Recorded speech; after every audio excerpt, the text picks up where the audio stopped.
Bagay talaga siya. Ito, sobrang okay. Ang ganda ng sauce niya, mukhang heavy yung sauce, pero hindi. Hindi siya heavy. Ano siya? Sakto lang. Ayan! Ma'am, wag mo ilayo sa akin, ma'am! Alright. Wag mo ilayo sa akin, ma'am! Aged steak tartar. Tapos paano kinakain to, ma'am?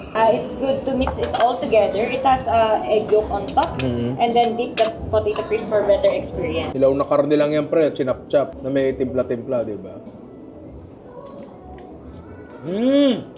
Sarap. Uy, nagmumura ka. Bawal magmura dito, sir. Gordon Ramsay nga nagmumura eh. Where is the fucking lamb sauce? Where's the lamb sauce? Oh, fuck off you. Ganto daw eh. Ganto daw eh, di ba?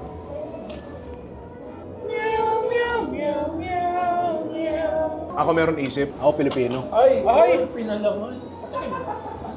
Si Ma'am, bawal ba to, ma'am? Pwede. Oh, sabi ni ma'am, pwede. Wala kami dyan, ha? Eh, kung may kasalanan dito si ma'am, ako nagtatanong ako eh.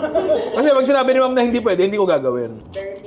Very Pinoy, very Pinoy. Corn beef lang sa ano. Pero corn beef na kapandesal, pre.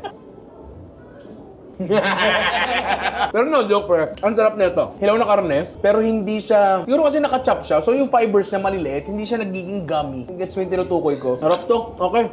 Oh, next.